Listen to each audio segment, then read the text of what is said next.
Today, I'd like to have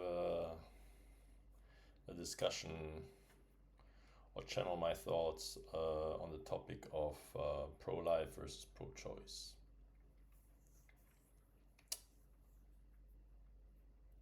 It's it's obviously a topic where there's quite heated and emotional debates. It's oftentimes also like politically charged topic. Democrat versus Republicans in the U.S. A lot of Republicans being pro-life, Christian Republicans being pro-life, and then on the other side there's the pro-choice, and all of that discussion and debate is also linked to feminism and women having choice over their bodies, and so I felt called to give my perspective. My perspective. It doesn't have to be the right one or the wrong one, but at least my perspective on the topic. And my perspective being, of course, of spiritual nature. And I think I will be somewhere in the middle of that debate. I think there's definitely arguments on both sides that I disagree with, or I just have a different viewpoint on. So let's start. I don't have really a structure. I'll see where my thoughts lead and see where we end up with. So the first thing I think really I need to talk to is typically in those kind of debates or discussions. And I really enjoy listening to, for instance, to Charlie Kirk. I think he says a lot of sensible things, but on that pro-life discussion, I kind of differ. I have a different viewpoint, slightly, or more, not slightly, actually, fundamentally. Because, and I just mentioned Charlie Kirk because I recently heard him, and he always comes back with the same question: when does life become? When does life begin? And obviously his argument being life starts at conception, and whatever happens after that, it constitutes murder. I think that's his stance. That's the stance of quite a few people. And so that's where I fundamentally disagree. First of all, life doesn't start at conception. There's non-physical events that happen way before conception, where a soul chooses their parents and everything is chosen and figured out from the get-go. So from a spiritual point of view, it seems to be established, or at least that's my perspective, is that of course you have a physical conception where sperm merges with an egg, and then you have beginning of cell division.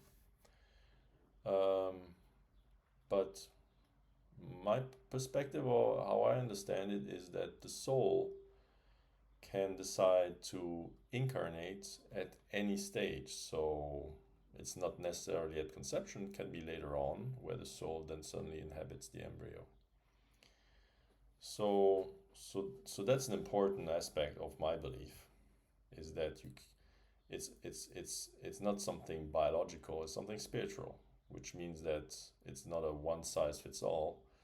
The soul decides to reincarnate, and there's a living embryo somewhere,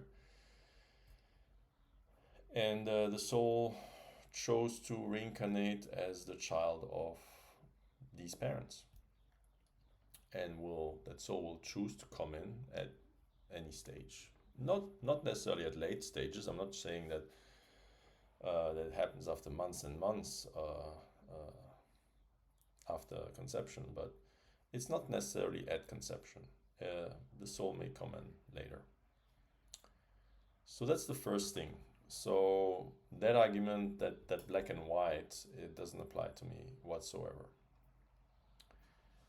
Now comes an important aspect. So, okay, let's assume, I don't know, we're never going to be able to measure that. I will probably be able to know once I pass over. But when do souls move into their physical bodies, the embryo? Okay, let's assume it's at 1 month. Okay, let's assume that you can define a particular time point in those 9 months where most souls would be incarnated by then. And let's assume it's like in fairly early stage, I don't know, between 4 and 6 weeks, let's say. And so how do you then handle with abortions at that point? Because then the soul is in there, it's not just a physical shell. And would it be murder then? And that's where, from a spiritual point of view, from my point of view, that discussion becomes very complicated. It's never a simple argument. I hate this. Well, on the pro-life, well, there's a conception and there's a life, and then it's murder regardless. This is black and white. On the other side, it's, well, pro-choice. My body, my choice, black and white. There's no in between. I've got the choice, and as long as the baby's not outside my body, where it's their choice potentially, well, it's black and white. So that's exactly where we're going nowhere with this, because it's this black and white thing. So when the soul has then inhabits its body as an embryo or as a unborn at any stage, there are so many choices made by the soul that are not transparent to this kind of very physical scrutiny of the topic. First of all, I already mentioned it, the decision to come into the body can be at different stages. The choice of the parents, all of that is not predetermined. I'll come to that. I think the discussion requires also looking at linear time in a particular way. So, but regardless, okay, you have a soul. Now, the act of abortion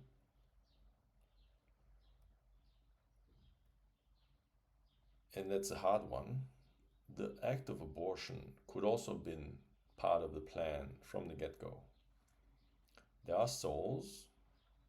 We're talking about, well, I'm talking mostly usually about physical human experience.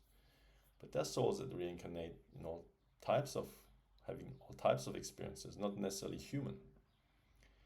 And part of the human experience, part of the pure experience of being in the body of the mother, in her belly,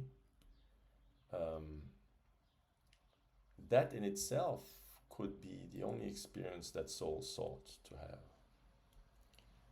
Which means that a soul agreement or soul contract could have been drawn between that soul and the soul of the mother. I'm going to hold you in my body for a particular amount of time for you to have an experience. And because that soul didn't seek anything else beyond that, it just wanted to experience what it means to be in a human body inside another body. It didn't, that was the entire point of that reincarnation, of that cycle. And that's my belief. Again, there's no evidence. You can believe it or not, and you can just say, well, that's just crazy thought, But that's part of my belief, because if you believe in soul choosing their experiences, nothing is wrong with that experience. It's not that, oh, that's so sad, they didn't get to have a full life. Every single experience is of value. You can have also an entire shitty life, Are you saying similarly sad? Well, it's not. Like, none of these experiences are intrinsically sad. It's a chosen experience. And so, where then the discussion of time comes in is where it becomes a bit murky, right? So, a soul decides to incarnate, the parents were chosen, the mother was chosen, but then you also need to apply free will. Um, so potentially, when the soul reincarnates, there might still be an open possibility of the mother either keeping the child or not keeping it. Aborting, not aborting, and so you need to factor that in. And I think that's where the linear time, like, well, if it's linear time, there's no way to intervene. But if you think about it as non-linear time, that's the only way for me to kind of make sense of the chosen experience will be experienced. So there's no other way to determine what will happen, whether the mother will abort or not. So I think it's always an in between free will and the fact that time is not linear intrinsically. And that's why the chosen goal will always be achieved, the chosen experience will be had. And I think that's a very, very important aspect. And of course, if you go back to the hardliner argument, well, life starts at conception and anything else beyond that is murder.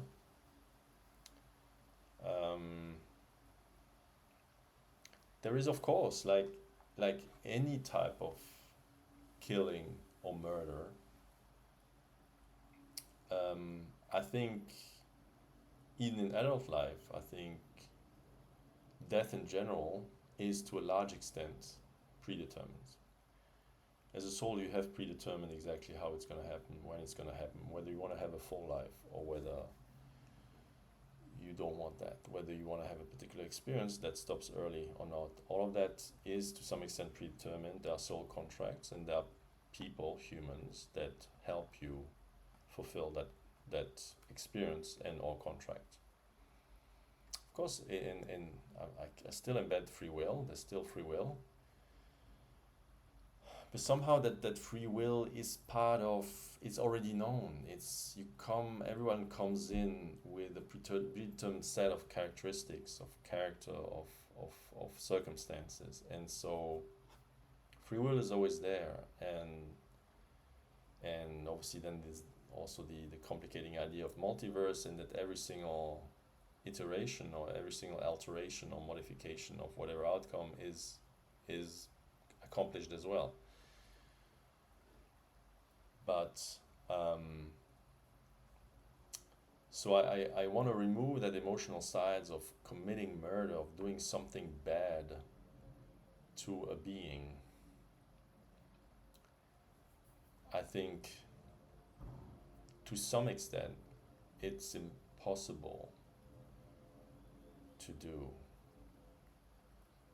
I think to a large extent things have been predetermined. Of course, there are intrinsically evil or bad energies that will wreak havoc, of course. But in the particular situation of a mother, of the topic of abortion, I think these things are predetermined. Now, I want to jump on the other side, and that absolutely does not mean it's a free-for-all. I think on the other side,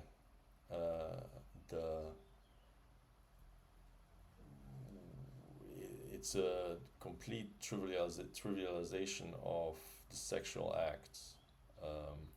Well, it's my body, my choice, and I can do whatever I want with it. So I keep asking myself, okay, I understand free choice and free choice over your body, 100%. I believe that's a thing, that's a valuable thing to go after. What I'm a bit more skeptical about is if you really want to be able to abort at any stage, any time during the pregnancy, and that's of course that's a hardliner opinion. On the other side, there are way more sensible options like first trimester or something like that. But there's still people pushing. You know, if you take one extreme on the pro-life, you need to take the other extreme on the pro-choice. So anything goes. Then I'm really asking myself, what are you doing? Like, what are you like? You have no respect for either. You basically take the sexual act as well. You just want to have fun and you want to be able to stop the consequences of the fun at any stage. Now that's not okay either. That's completely ridiculous. Now I'm not saying well you should only have sex with people you actually want to have babies with. No, that's not practical either. You know, that's not never going to happen in today's society. But could you be a bit more controlling of what is happening when? You know, um, why do you? How many abortions do you want to have in your life?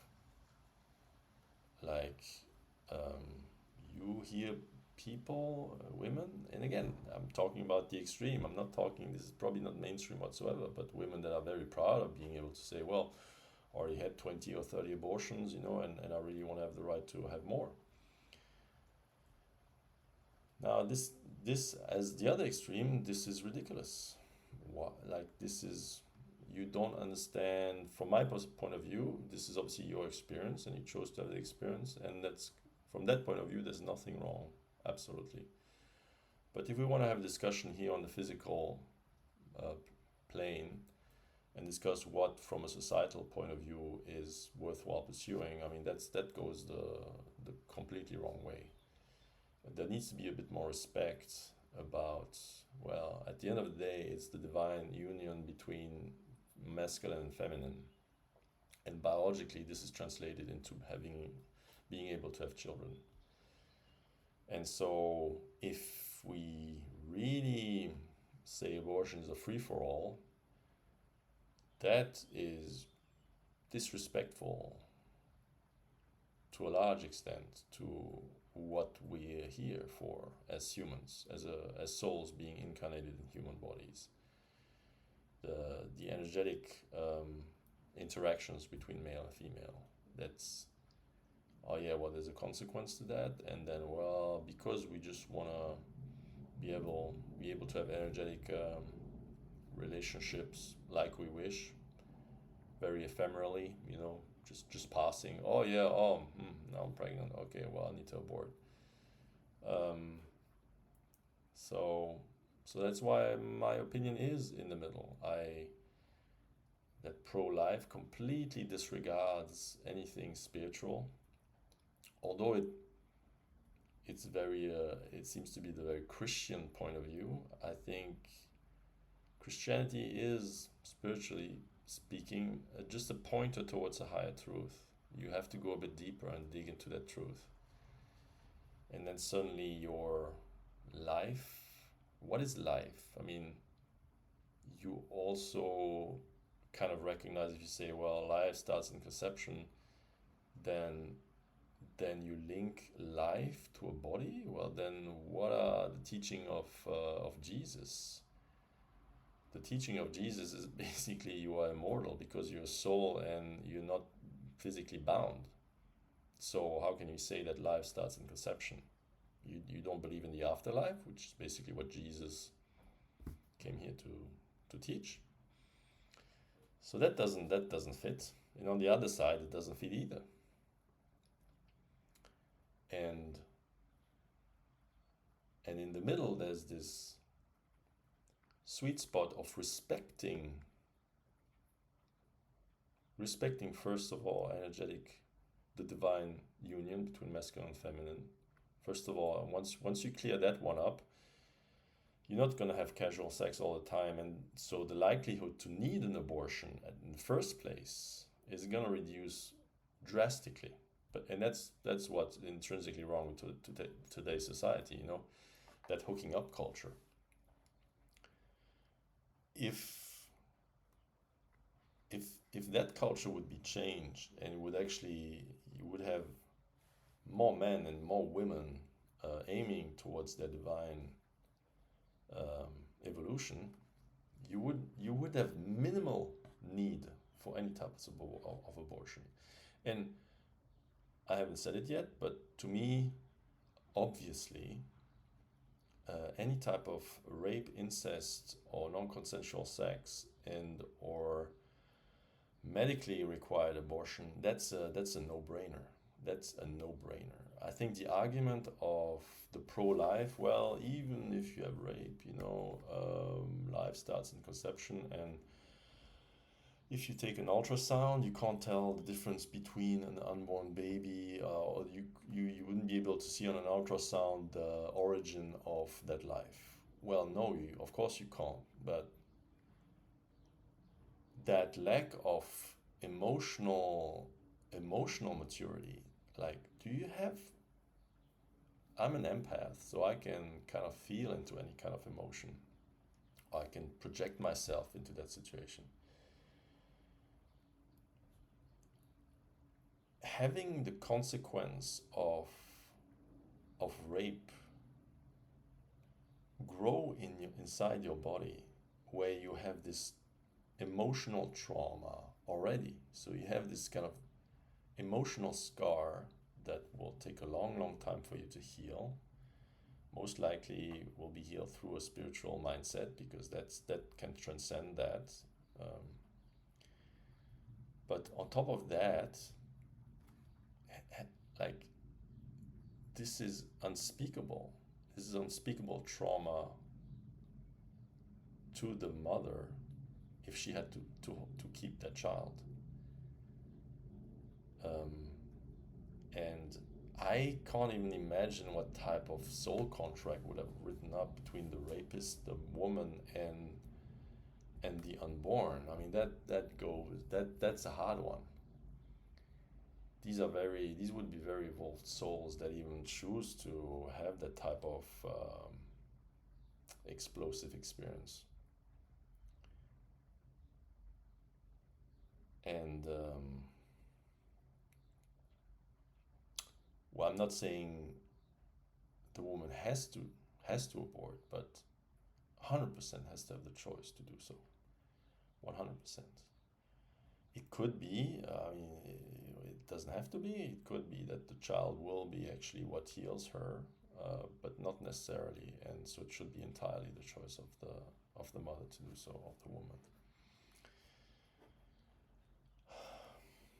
But so you see, so things are very complicated if you look at it spiritually. And it has to tie. It cannot just be putting rules and laws in. I think that entire question relies on things we need to heal on a societal basis. The hooking up culture, like how we decide to go on past this.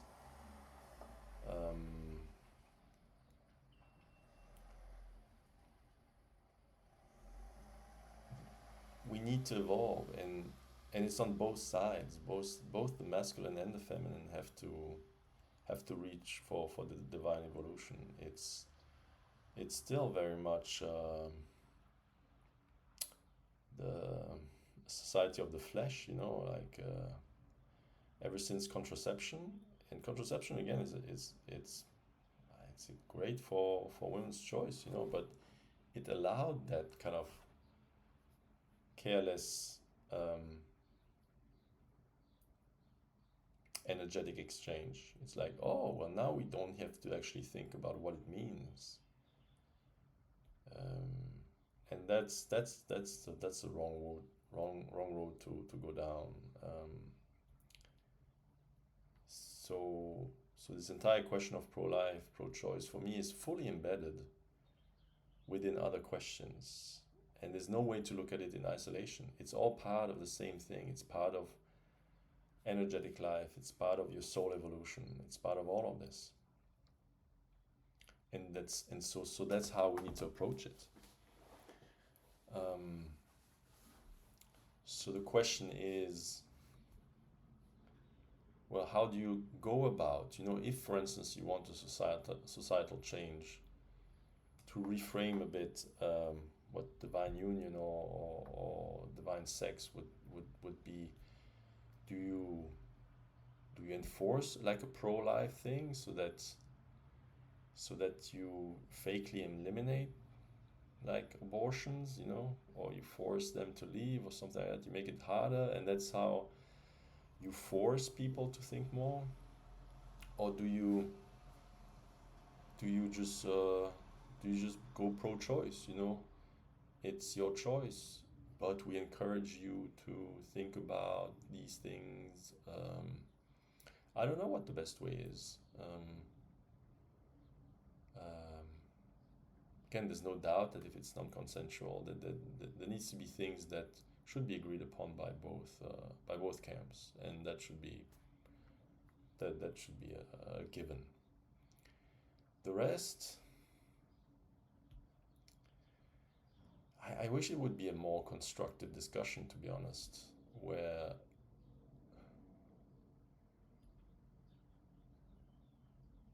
life more in general is discussed, and what we're actually doing as a society. Um,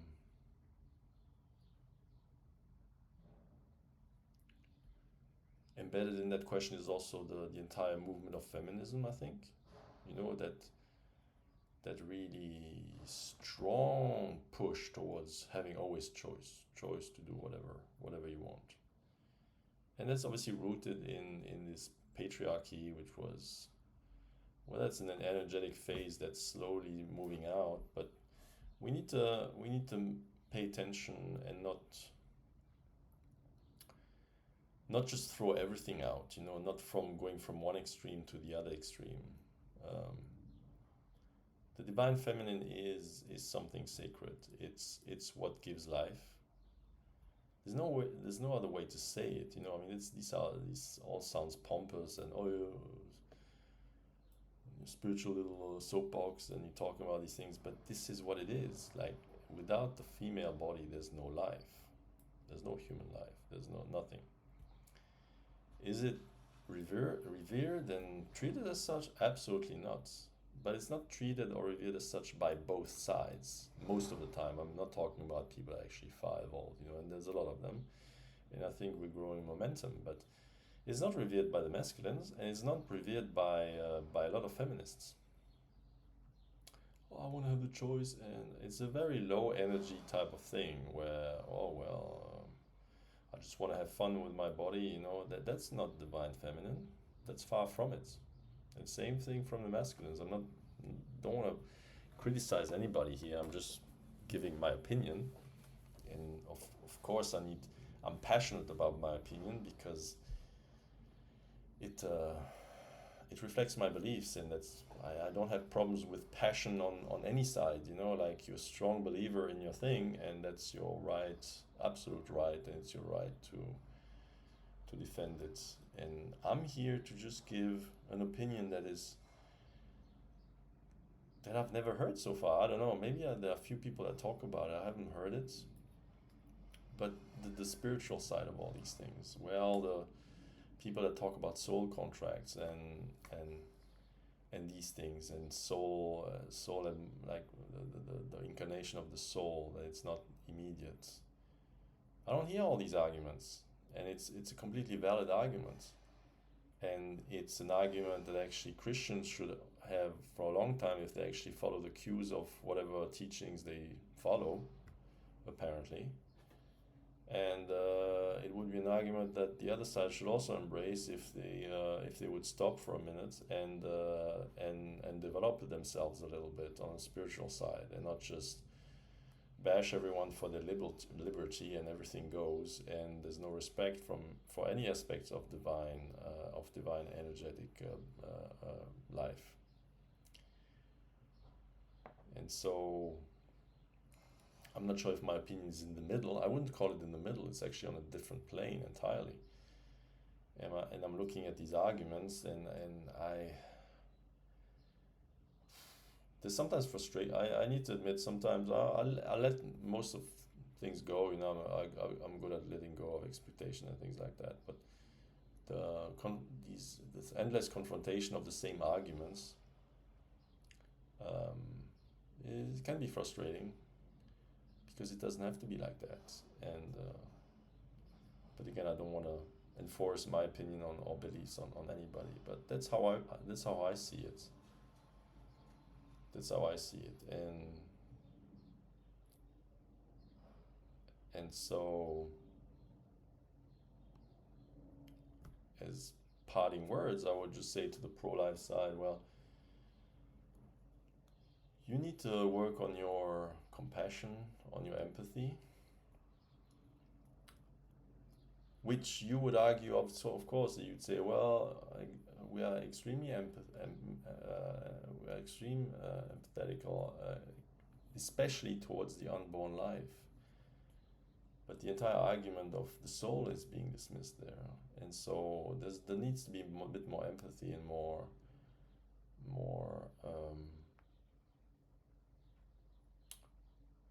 well, energetic maturity as well, to understand that it shouldn't be black or white.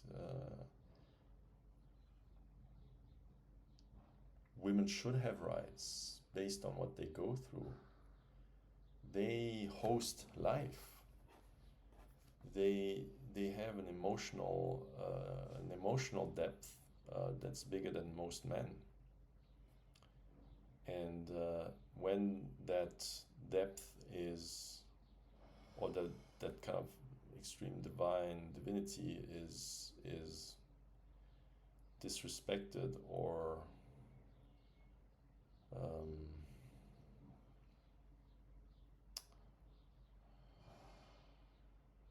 violated, that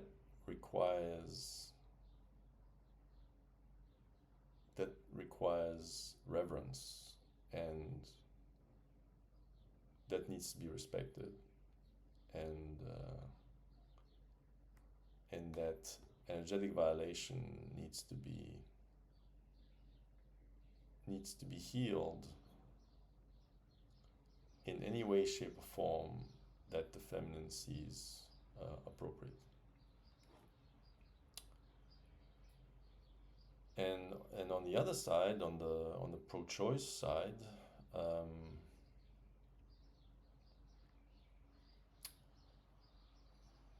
you need to start to respect and to also grow in your energetic understanding, energetic maturity, and start realizing that the divine union, like the union between masculine and feminine, having sex is not just an act that's supposed to be fun. Of course it is. But it's not just to have more fun that suddenly you need to put in rules to avoid any type of consequences.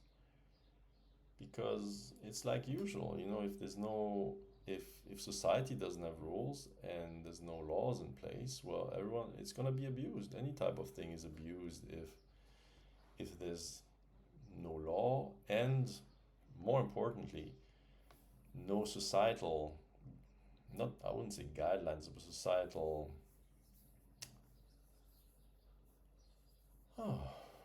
evolution to put something in at a particular level. If everyone would be just a tiny bit more evolved, as I mentioned previously, like, how many abortions do we need? Do we need a clinic in every single city? Like, then you can already tell something's wrong.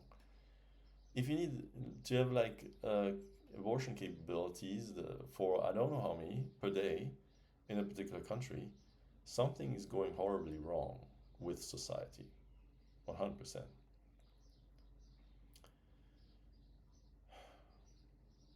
So this is, I think I've said everything I wanted to say in that kind of channel, and I said all of this with love.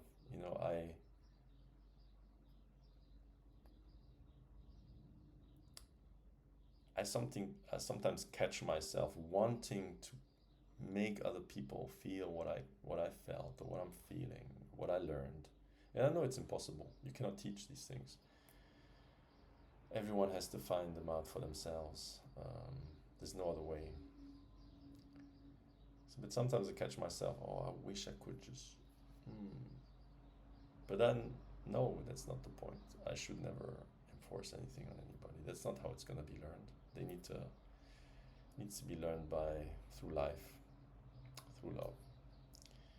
So I hope you enjoyed my perspective on this.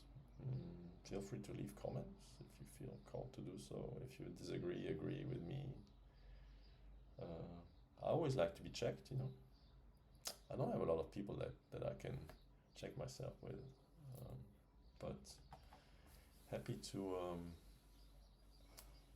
listen to whatever you have to say. Till next time, much love as always. Signing out.